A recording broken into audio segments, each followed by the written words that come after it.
कुम की तारीखी मस्जिद पर सुर्ख परचम क्यों लहराया गया? अल सालारात अल हुसैन का मतलब क्या है? हुसैन के लिए जंग का आगाज क्यों किया गया है? किसके ख्वाब में इमाम मेहदी आए हैं? एक बड़ी ही अहम और बड़ी ही अहम मालूमात आपके सामने मैं रखने वाला हूं। प्रोग्राम जरूर देखिए। अपने प्रोग्राम का बाकायदा आगाज अपने परवरदिगार के शुक्र से करता हूं कि जिसने हमें तमाम नेमतें से नवाजा है। ये खबर बहुत ज़्यादा ज़ेर गर्दिश रही कि जब इजराइल ने इस वक्त ईरान के ऊपर हमला किया तो कुम की एक तारीखी मस्जिद के ऊपर सुर्ख परचम लहराया गया। आखिर ये तारीखी मस्जिद क्या है और इस सुर्ख परचम पर क्या ऐसा लिखा गया है कि जिसकी बुनियाद पर यह कहा गया कि यह मस्जिद और ये जंग की कैफियत आगे की तरफ बढ़ रही है। आइए मैं आपको तमाम मालूमात देने से पहले ज़रा सा पीछे लेकर चलता हूं। अगर आप शिया मसलक से वाकिफ़ हैं और मुसलमानों के इस अहम जुज़ को अगर समझते हैं तो आपके पास ये मालूमात ज़रूर होगी कि इमाम मेहदी के हवाले से ये कहा जाता है कि जो 12वें इमाम मेहदी थे वो 15 शाबान को सन 255 हिजरी में पैदा हुए और उस वक्त के जो मौजूदा हालात थे उसके मुताबिक 5 साल के बाद वो आलम गैब में चले गए, यानी कि उन्होंने दुनिया से एक पर्दा कर लिया। इसी हवाले से जब ये बात कही जाती है तो 15 शाबान को इमाम मेहदी के हवाले से, उनकी पैदाइश के हवाले से एक बड़ा ही अहम नज़रिया ये पाया जाता है कि उस दिन जश्न मनाया जाता है। लेकिन इमाम मेहदी कब और कहाँ आएंगे, ये बड़ा ही सवाल न सिर्फ पूरी दुनिया के मुसलमानों में पूछा जाता है बल्कि इमाम मेहदी के हवाले से शिया मसलक के अंदर भी पूछा जाता है। मगर आज से कई 100 साल पहले की अगर मैं आपको पीछे लेके जाऊं, यानी कि करीबन 1000 साल अगर आप पीछे जाइए तो इमाम मेहदी की पैदाइश जिस तरीके से 255 हिजरी में बताई जाती है उससे करीबन कोई 100 साल के बाद यानी 373 हिजरी के अंदर उस वक्त ख़ास तौर पर कुम को बड़ी अहमियत हासिल थी। कुम को शिया मसलक के अंदर तबलीग और तदरीस के हवाले से एक बड़ा नाम दिया जाता है। कुम के एक रिहायशी बहुत अहम शख्स जिसके मुताल्लिक कहा जाता है हसन बिन मसला। हसन बिन मसला को एक दिन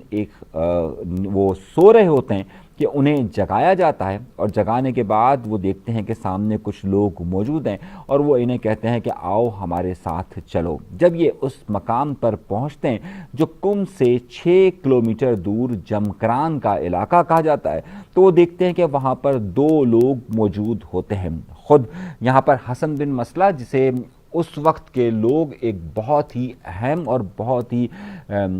पाकीज़ा और सूफ़ी और ख़ास तौर पर एक मुबल्लिग के तौर पर जानते हैं, वो ये बताते हैं कि हसन बिन मसला वहाँ पर देखते हैं कि 2 लोग मौजूद हैं। एक शख्स की उम्र करीबन कोई 33 और 35 साल के दरमियान नज़र आती है जो कि इमाम मेहदी होते हैं, और जो दूसरा शख्स होते हैं वो हज़रत खिज़र होते हैं। उसके बाद उन्हें ये कहा जाता है कि यहाँ पर एक मस्जिद की तामीर की जाए। जो लोग भी मुझे मानते हैं और जो लोग इस बात पर यकीन रखते हैं कि मेरा वापस ज़हूर होगा, यानी कि गैब कुबरा से वापसी होगी, तो उस वक्त यहाँ पर जो मैं नमाज पढ़ाऊँगा और उसके बाद वहाँ पर एक मस्जिद तामीर की जाती है जिसे जमकरान मस्जिद कहा जाता है। तो 1000 साल से ये मस्जिद मौजूद है और यहाँ की ख़ास बात ये कही जाती है कि यहाँ पर इमाम मेहदी अलैहिस्सलाम वहाँ पर आकर अपनी नमाज पढ़ाएंगे और उसकी वजह से शिया मसलक के अंदर उसे काफ़ी अहमियत दी जाती है। वहाँ पर जाकर शिया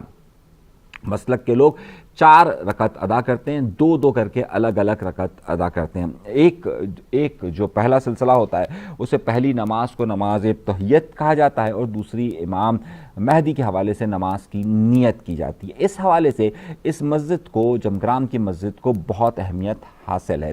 जब यहाँ पर एक इनकलाब आता है और सन 1979 में आयतुल्लाह ख़ुमैनी आते हैं तो उसके बाद इस मस्जिद को ज़्यादा तक़वियत मिलती है। उससे पहले ये मस्जिद का एक ही गुंबद होता है ہے جس طریقے سے عام مساجد جو ہوتی ہیں ان کا ہوتا ہے، لیکن 1990 کے بعد خامنائی کے آنے کے بعد اس مسجد کو زیادہ اہمیت ملنا شروع ہوئی، اس کی تزئین و آرائش شروع ہوئی اور اسے 5 گنبدوں کی مسجد میں کنورٹ کیا گیا، اور یہ تصور کیا جاتا ہے کہ جو بھی زائرین پوری دنیا سے آتے ہیں وہ یہاں آ کر 4 رکعت ضرور ادا کرتے ہیں۔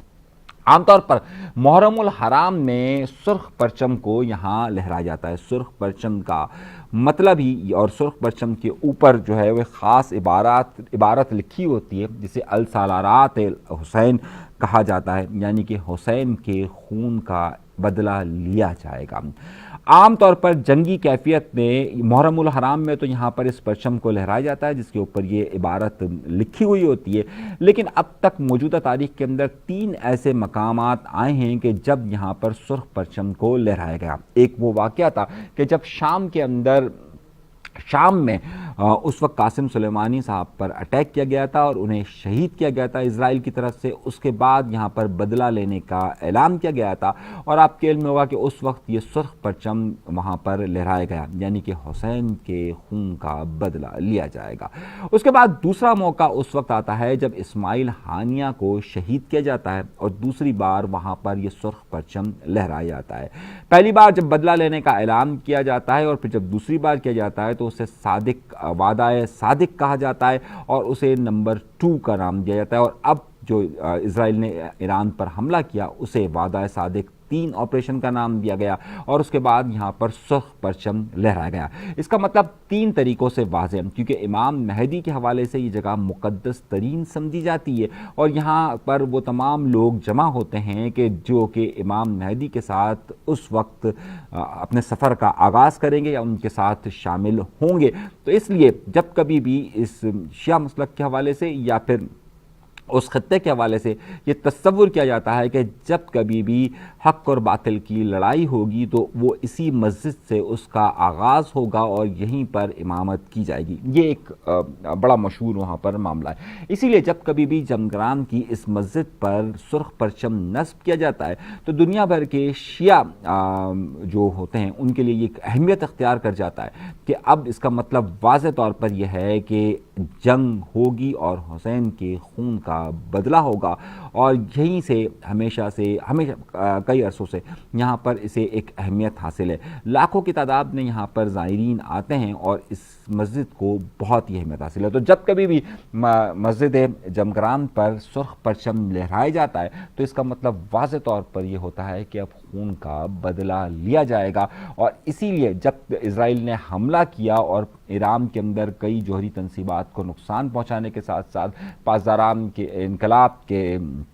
سربراہ کو شہید کیا جاتا ہے، تو اس کے بعد یہ واضح طور پر اعلان سامنے آتا ہے کہ اب بدلہ لیا جائے گا۔ تو اس لیے اس کے بعد یہ ہوا ہے کہ جب یہ سرخ پرچم کا مطلب ہوتا ہے کہ دنیا بھر کے اندر جو اسرائیل کی ایمبیسیاں ہیں وہ تمام کی تمام بند اسی لیے کر دی گئی ہیں کہ اب اس حوالے سے جنگ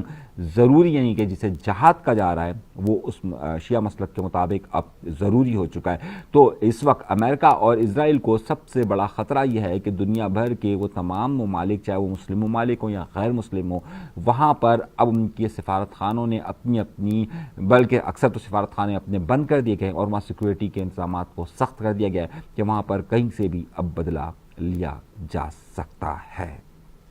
اگر آپ کو یہ بات ٹھیک لگی ہو، ہماری دی گئی معلومات آپ کو بہتر لگی ہو تو چینل ضرور سبسکرائب کیجیے گا۔ اجازت دیجیے گا۔ اللہ تبارک و تعالیٰ آپ سب کو خوش و خرم رکھے، آباد رکھے، سلامت رکھے، قائم رکھے۔ اللہ نے کے بعد